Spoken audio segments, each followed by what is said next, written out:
The first ball of the Pemberton season fell on a Thursday in late April, and Eleanor Graves stood at the edge of it in a gown the color of smoke. The gown had been new 2 seasons ago. It was not new now. She held Lady Pemberton's shawl across one arm and a glass of lemonade she had been told to fetch and had not been thanked for, and she watched the room the way a woman watches a room she has been inside 100 times and has never once belonged to. The candles were beeswax. The flowers were hothouse roses, pink and cream and absurd in their profusion, and the scent of them lay over the crowd like a warm hand pressed to a closed mouth. Eleanor shifted the shawl to her other arm. Her fingers found the small, hard shape in the pocket of her gown, the bone button she had carried for 13 years, and she held it the way a child holds a coin in a church. Not for luck, only for something solid to press against. She heard Lady Pemberton before she saw her lean toward Lady Whitmore at the edge of the supper table. She had her chance, Lady Whitmore, Lady Pemberton said, her voice pitched to carry precisely as far as Eleanor, and no farther. She sent the man away herself. One cannot feel too sorry for a woman who refuses an offer, and then has the poor taste to regret it publicly. Lady Whitmore murmured something Eleanor could not catch. Lady Pemberton laughed, a sound like a spoon tapped once against crystal, and turned back to the room. Eleanor's throat tightened. She did not move. She had learned years ago that stillness was the only posture Lady Pemberton could not correct, the only one that cost nothing and revealed less. She pressed the bone button harder into her palm and let the room wash past her, the laughter and the music and the rustle of silk against parquet. And she was so occupied with the work of being invisible that she did not see him enter.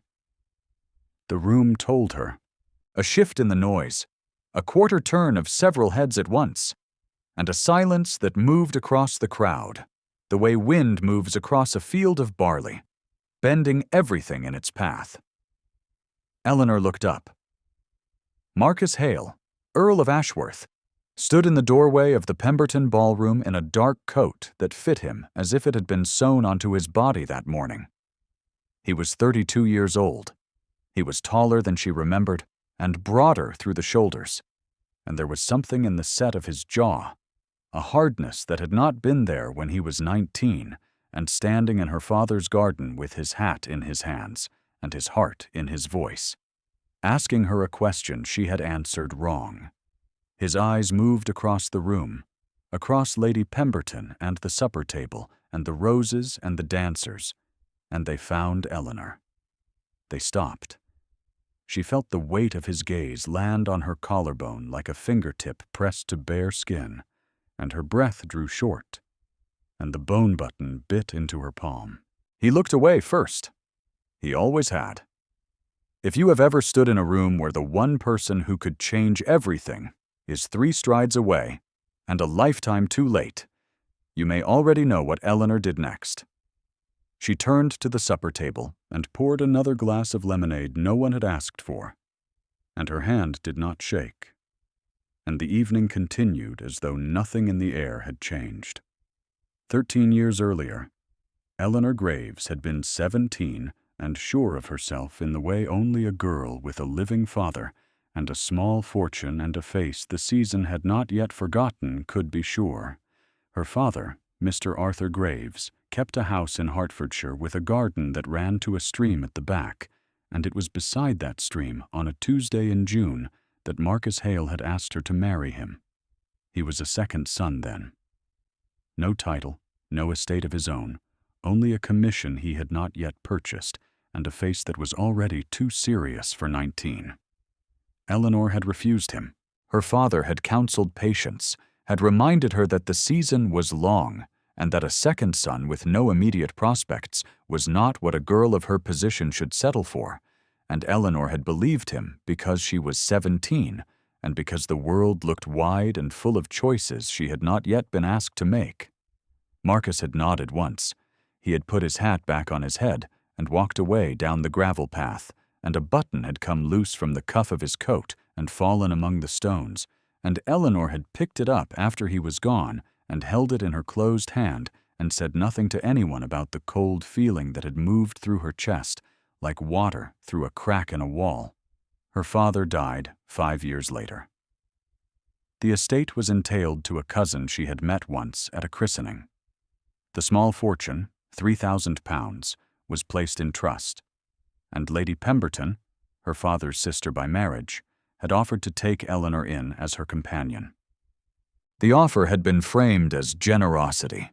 It had arrived as a cage. For 6 years now, Eleanor had fetched shawls and poured lemonade and arranged flowers and sat in the corner of rooms that smelled of beeswax and roses, and she had watched the seasons pass one after another, each one louder and brighter and more indifferent to her than the last. She was 30 years old. She was not married, not courted, not considered. She was the companion. The room had decided she was furniture, and furniture she had become. Her days at Pemberton House had a shape that did not vary. She rose at 6, dressed in one of 3 gowns Lady Pemberton permitted her, and went down to the morning room to lay out the correspondence and the breakfast tray before Lady Pemberton descended at 8:30. She arranged flowers on Mondays and Thursdays. She accompanied Lady Pemberton to calls on Tuesdays and Fridays, sitting in the carriage with her hands in her lap while Lady Pemberton spoke to women who looked through Eleanor as though she were a pane of glass set between them and the upholstery. She mended linen in the evenings. She was not permitted to play the pianoforte after 9 o'clock, because the sound carried to Lady Pemberton's rooms. She had not been to a concert in 4 years. She had not purchased a new book with her own money in 3. The £3,000 her father had left sat in a trust Lady Pemberton administered, and the interest, £11 a quarter, was disbursed to Eleanor in small amounts, and only upon request. Each request met with a lifted eyebrow, and a silence that lasted long enough to make the asking feel like begging. Eleanor did not beg. She wore her shoes until the leather cracked at the heel, and she mended them herself, and she carried the bone button in every gown she owned, moving it each morning from one pocket to the next, the way other women moved a locket, from one chain to another. The morning after the Pemberton ball, Eleanor was in the still-room cutting stems for the dining table when she heard the kitchen door slam, and Nell, the youngest of the kitchen maids, began to cry. She set down the scissors and went through the passage to the kitchen. Nell stood in the center of the flagstone floor with the remains of a Pemberton soup tureen scattered at her feet, the good one, the Wedgwood with the blue border, and Lady Pemberton stood above her with her hands clasped at her waist and her mouth set in the shape it took when she intended to be obeyed. "You will leave this house within the hour," Lady Pemberton said. "Without reference. I will not have clumsy girls handling my things." Nell was 14. Her hands were red from the scullery water, and her apron was soaked, and she could not stop the tears that ran in 2 straight lines down her face. Eleanor looked at the broken tureen, and at the girl, and at Lady Pemberton's clasped hands, and she reached into the pocket of her apron, where she kept the small purse Lady Pemberton permitted her for incidental expenses. "I will pay for the tureen," Eleanor said.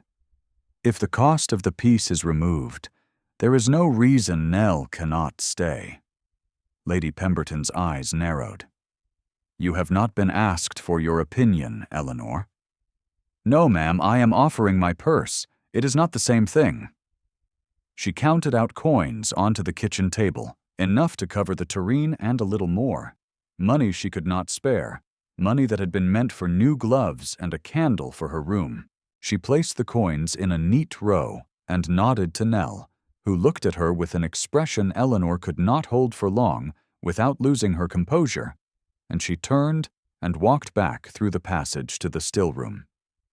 She did not see Marcus standing in the garden doorway 6 paces from the kitchen passage, his hand still raised to knock on the frame. She did not see the way his face changed as he watched her count out the coins, the way the muscles in his jaw loosened for the first time since he had walked into the Pemberton ballroom the night before. She did not see him lower his hand slowly and step back from the doorway and stand very still in the April light, with his eyes on the passage she had disappeared through. He had come to return a glove Lady Pemberton had dropped at the ball. He left it on the garden bench and walked back to his carriage without delivering it in person. And the footman who found it an hour later assumed it had been left by a guest and placed it in the hallway basket without remark. 3 days later, Eleanor encountered him at the lending library on Milsom Street. She was returning a volume of poetry Lady Pemberton had requested and forgotten she had requested, and Marcus was standing at the circulation desk with a book in one hand and his hat in the other. And he looked at her as though she were a problem in mathematics he had been working for 13 years and had not yet solved. Eleanor's pulse moved to a place high in her throat. She lowered her eyes and stepped to the far end of the desk and set down the volume of poetry and waited for the clerk. "Miss Graves." His voice was low and level, the same voice, deeper now, steadied by years she had not been part of. "My lord." She did not look up.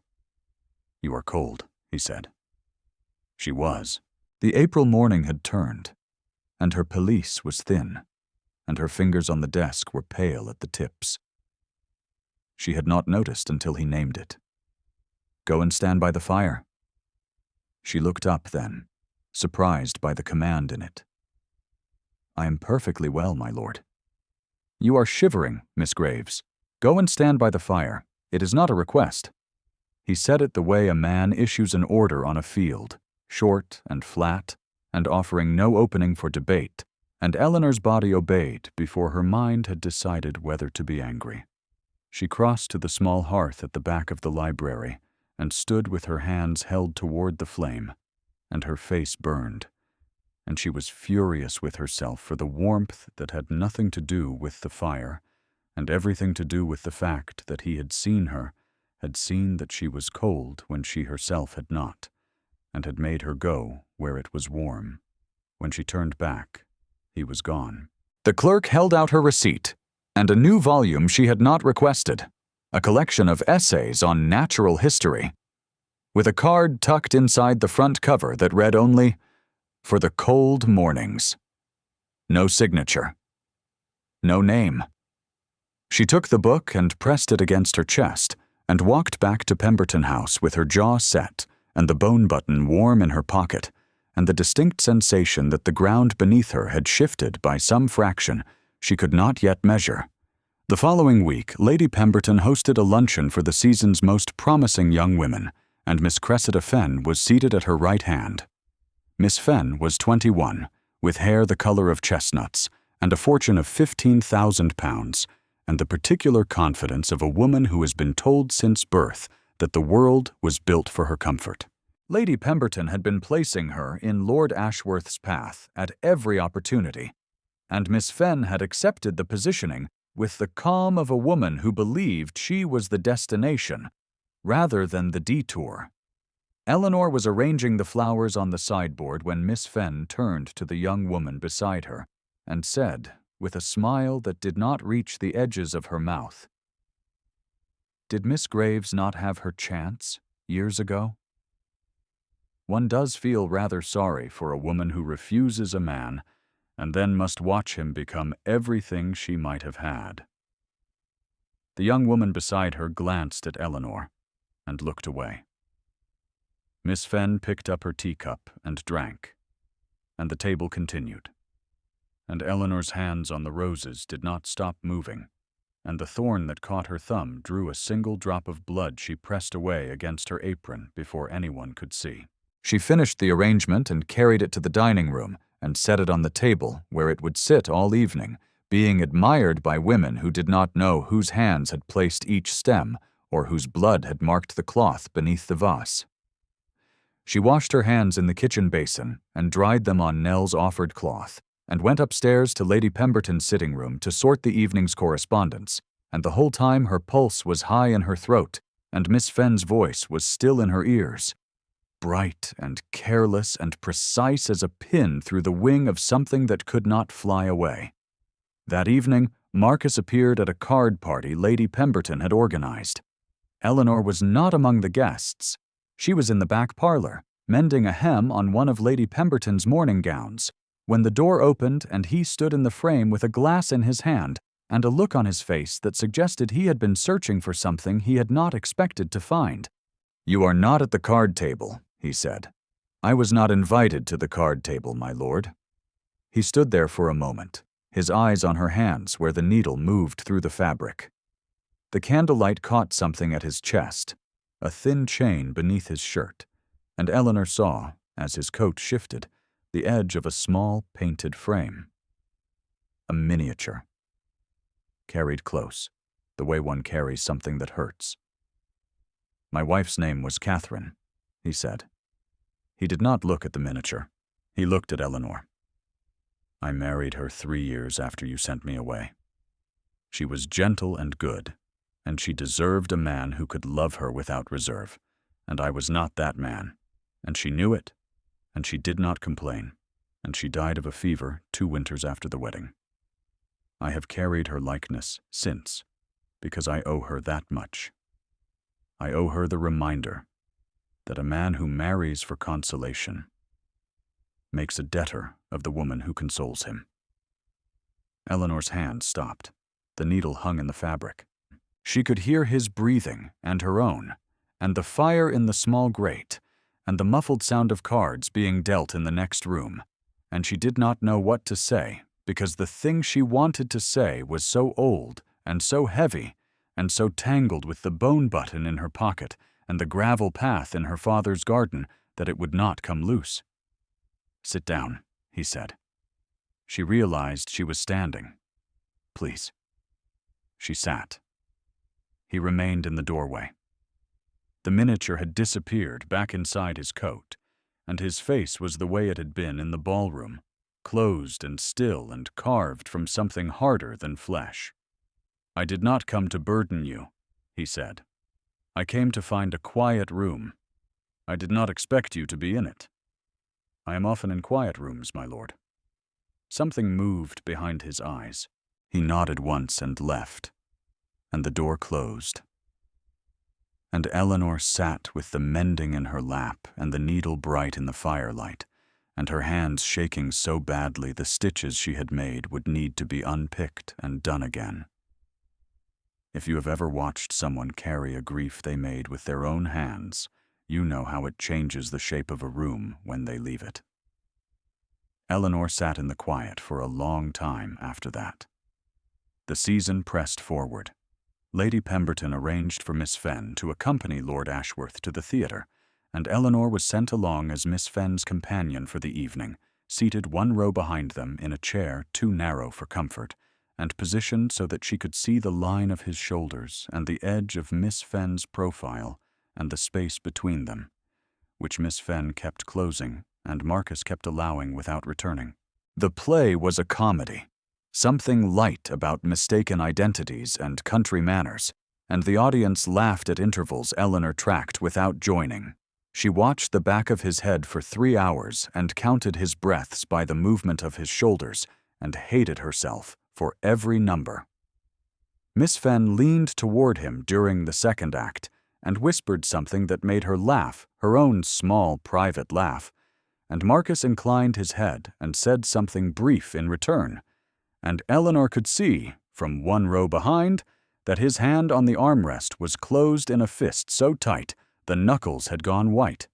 At the interval he rose and turned, and for a moment he was facing Eleanor directly across the narrow gap between the rows. Miss Fenn's hand was on his arm. The gaslight caught the angles of his face, the line of his jaw, the place where the chain of the miniature disappeared beneath his collar. He looked at Eleanor, and she looked back. And the theater fell away. The painted ceiling and the velvet curtains and the crowd pressing toward the refreshment tables, and there was only his face and hers, and the 13 years of silence between them compressed into a single held breath. She looked away too quickly. Miss Fenn said something about the soprano. Marcus turned back to his companion, and Eleanor pressed the bone button until she could feel its shape printed into her skin. When they returned to the Pemberton carriage afterward, Miss Fenn was bright with the evening's success, speaking rapidly about the costumes and the leading lady and the quality of the champagne, and Eleanor sat across from her in the dark of the carriage and said nothing and felt nothing except the place on her breastbone where his gaze had landed and stayed, a warmth that would not fade, though the April night was cold and her pelisse was thin and her hands in her lap were trembling. At the Linton Assembly the following Friday, Lady Pemberton's campaign reached its crest. She had arranged for Miss Fenn and Lord Ashworth to open the dancing, and the announcement was made in front of 70 guests, while Eleanor stood beside the pillar at the far end of the room with a glass of ratafia she had not been offered, and a place in the order of the evening that was no place at all. Marcus stood beside Miss Fenn and said nothing. His hand was at his side. His eyes were on the wall above the musicians' gallery, fixed on a point no one else could see, and Eleanor watched him the way one watches a fire that has been banked too long, waiting to see if it will catch or die. Then Mrs. Aldworth, wife of the senior physician, leaned toward her companion and said, loudly enough for Eleanor and the 3 women beside her to hear, "Poor Miss Graves. She had her chance 13 years ago and let it walk out the garden gate. Now she holds the shawl for the woman who will take what she refused. One cannot help feeling the season has been rather unkind in its symmetry." Eleanor did not move. The ratafia trembled in her glass. The assembly continued, and Marcus and Miss Fenn took the floor. And Eleanor stood at the pillar and felt the walls of the room press inward, the way walls press in dreams, and the bone button in her pocket was the only real thing left. Lady Pemberton found her afterward, in the cloakroom, reaching for her pelisse. "I have spoken with Miss Fenn's mother," Lady Pemberton said.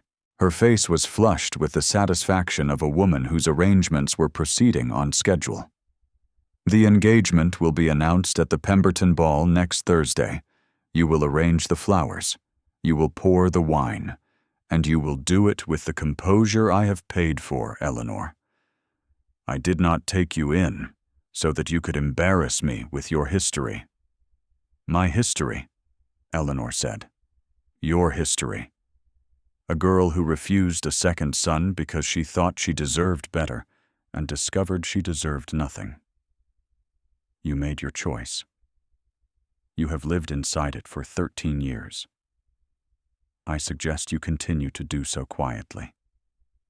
Eleanor stood in the cloakroom with her pelisse in her hands and felt the words land on her the way stones land on still water, not with a splash, with a series of small, precise ripples that would not stop widening. She went home. She sat on the narrow bed in the narrow room Lady Pemberton permitted her and held the bone button in both hands and looked at it for a long time. It was smooth from years of pressing. The thread holes were dark with the oil of her skin. It was all she had left of the afternoon she had ruined both their lives, and she held it the way a penitent holds a relic, not for comfort, only for proof that the thing had happened and that she had been there when it did. The week between the Linton Assembly and the Pemberton ball passed in a kind of underwater quiet. Eleanor went about her duties, the flowers and the correspondence and the mending and the calls, and she did each one with the precision of a woman who knows she is doing them for the last time. She did not see Marcus. She did not hear from him. She heard from everyone else. Mrs. Bray, the housekeeper, mentioned over the kitchen table that Lord Ashworth had been seen at the jeweller's on Bond Street, and the cook said she had heard Miss Fenn's mother had already ordered the wedding linen, and Nell, who had been permitted to stay, and who now looked at Eleanor with a quiet ferocity Eleanor did not feel she had earned, said nothing at all, only placed an extra candle outside Eleanor's door each evening without being asked. On Wednesday morning, Eleanor found, beside the candle, a small bunch of violets tied with kitchen string. She did not know where Nell had found them. She placed them in a chipped cup on her windowsill and watched them open through the day. And she thought about the garden in Hertfordshire, and the stream at the back, and the sound of Marcus's boots on the gravel as he walked away, and she did not cry because she had not cried over that sound in a very long time, and she would not begin now. The Pemberton ball fell on a Thursday, as the first one had, and Eleanor arrived early to arrange the roses. The same ballroom, the same beeswax candles, the same hothouse flowers in the same crystal vases. She worked steadily through the morning and into the afternoon, placing stems and trimming leaves and moving through the room as though she were part of its furnishing, which she supposed she was. By evening the ballroom was lit, and the guests were arriving, and Lady Pemberton was radiant at the door in a gown of violet silk, and Miss Fenn stood beside her in white, and the engagement announcement was an hour away. Eleanor stood at the edge of the room, near the same pillar, in the same smoke-colored gown. Marcus arrived late. He entered the ballroom alone, and his eyes found Eleanor before they found anyone else. And this time, he did not look away. Lady Pemberton raised her voice at 9 o'clock. The room quieted. She stood beside Miss Fenn with her chin lifted and her hands clasped, and the entire season's work arranged behind her like an army at review, and she said, "It gives me the greatest pleasure to announce, before our dearest friends and family, the forthcoming engagement of Miss Cressida Fenn to Lord Ashworth, the Earl of Ashworth, a match which I have had the privilege of guiding to its natural and most fitting conclusion." The room applauded. Miss Fenn smiled. Marcus stood 6 paces from the pillar where Eleanor was gripping her glass of lemonade with both hands, and he did not move, and he did not speak, and his face was carved from the same hard stone it had been carved from the night he returned to this room for the first time in 13 years. Eleanor set down the glass. Her hands were shaking. The bone button pressed against her thigh through the fabric of her gown, and the room was bright, and the roses were too sweet, and the applause was still hanging in the air like smoke from a cannon that had already fired, and she knew, with a certainty that sat in her chest like a swallowed stone, that if she did not say the thing she had carried for 13 years, she would carry it to her grave, and it would be written on the marker. She stepped forward, not toward the room, toward him. "My lord." Her voice was quiet and steady, and she did not recognize it as her own. The room was watching. Lady Pemberton's face was turning from satisfaction toward alarm, the way a compass needle swings when the magnet beneath the table shifts. "I was 17, and I was a fool. I have known it every day since, and I will know it every day forward, and I could not stand in this room one more evening and let the silence say otherwise." The room went still. Miss Fenn's smile froze. Lady Pemberton opened her mouth, and nothing came out, and for one long-held breath, the only sound was the candles and the distant string quartet, and Eleanor's heart loud in her own ears. Marcus crossed the room. 3 strides. He stopped in front of Eleanor, close enough that she could see the chain at his throat and the line of his jaw and the thing in his eyes that had been there since the garden, since the gravel path, since the button fell and she picked it up and kept it. The thing she had been too young and too certain and too much her father's daughter to recognize for what it was. He did not touch her. He stood with his hands at his sides and his shoulders square and his face open in a way she had never seen it. The stone cracked along every seam at once, and he looked at her, and she looked at him, and the room held its breath. "Miss Graves is to be the Countess of Ashworth," he said. His voice was level and low and carried to every corner of the room. "The matter is not forthcoming. It is decided." The silence that followed was so complete that Eleanor could hear the wax dripping from the candle nearest the pillar, where she had stood all evening.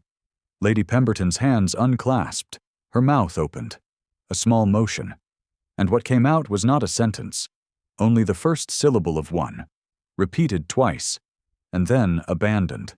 The sound a woman makes when the room she has furnished and arranged and controlled for 30 years rearranges itself around her without her permission. Her face did not crumple. It went still, the way a clock goes still when the mechanism behind the face ceases, and she looked from Marcus to Eleanor and then at the crowd, searching for the confirmation she had always found there, the nods and the murmurs and the quiet deference, and the crowd did not give it. The crowd looked at Eleanor. Miss Fenn stood very still beside her mother. Something moved behind her eyes. Not anger. Not grief. Only the slow, precise recalibration of a woman who has just been told that the seat she had been offered was never empty to begin with.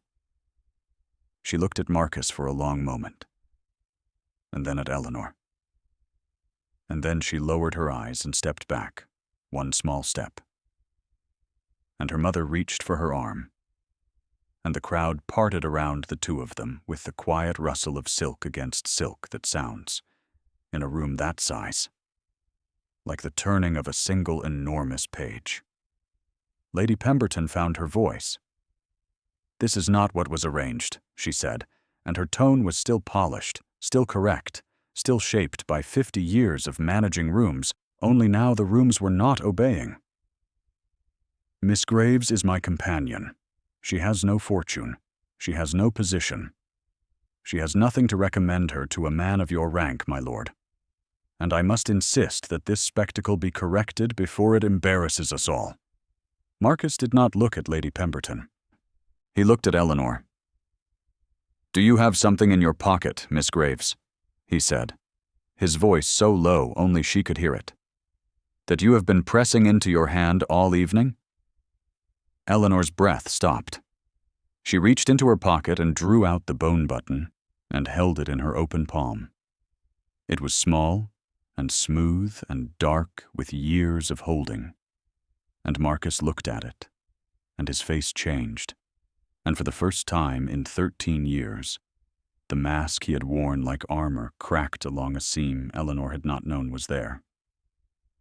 "I felt it come loose," he said, "on the path. I did not go back for it." "I did," she said. He took her hand, the one holding the button, and closed her fingers over it and held them. And Lady Pemberton made a small sound that might have been the beginning of a protest or the end of a certainty. And old Mrs. Aldworth, standing 3 rows deep in the crowd, said, in a voice that carried with the plain authority of a woman who had watched the season for 40 years, "Well, it seems the girl did not waste her chance after all. She simply took the long way round." A ripple moved through the room. Not applause. Something quieter. The soft collective exhalation of people who have just seen a verdict overturned by evidence they should have noticed years ago. 3 weeks later, on a morning in May when the light came through the tall windows of Ashworth House and lay in long, warm bars across the library floor, Eleanor sat in a chair by the fire with a cup of tea growing cool in her hands, and a silence around her that was not the silence of being invisible. It was the silence of being home. The library smelled of leather and old paper, and the lavender someone had placed in a bowl on the mantelpiece, and the fire popped once and settled. And Eleanor could hear, through the half-open door, Marcus's voice in the hallway speaking to the housekeeper about something ordinary, the week's provisions, a window that needed resealing, and the sound of it, low and level and unhurried, was the sound of a life she had spent 13 years believing she had forfeited. She had written to Nell that morning. A short letter, on good paper, paper that was hers now, asking whether the girl might like a position at Ashworth House, where the kitchen was warm and the tureen was not Wedgwood, and the housekeeper did not dismiss girls for honest accidents. She had sealed the letter with the Ashworth crest, which still startled her each time she pressed it into the wax, the weight of it, the formality, the quiet insistence that this life was real and not a dream from which she would be woken by the sound of Lady Pemberton's bell. The bone button sat on the mantelpiece beside the lavender. She had placed it there that morning, not hidden in a pocket anymore, not pressed into her palm like a penance. It sat in the open air of a house that was hers now, small and smooth and ordinary, a thing that meant nothing to anyone who did not know the story, and everything to the two people who did. Marcus came into the library. He carried a letter in one hand, something from his steward, and he set it on the desk and looked at Eleanor in the chair by the fire and did not speak for a moment. Then he crossed the room and sat in the chair beside hers and stretched his legs toward the flame, and his hand found hers on the armrest, and he held it. And the miniature of Catherine was no longer at his chest. She had seen him place it in the drawer of his writing desk the night before, gently, with both hands, the way one puts down something heavy that one has carried far enough. "You are warm," he said. "I am warm," she said. Outside the tall windows of Ashworth House, the May morning was white and soft, and the garden was coming into leaf. And somewhere in it, though neither of them could see it from where they sat, there was a path that ran to the edge of the grounds where the gravel met the grass, and the grass met the trees, and the trees met the sky, which was the pale gray of an English spring, and held no verdict, and no season, and no label, only the quiet that comes after a long and patient waiting, the quiet that asks for nothing because the answer has already arrived. If Eleanor's long way round moved something in you tonight, carry that feeling forward. Thank you for staying until the end.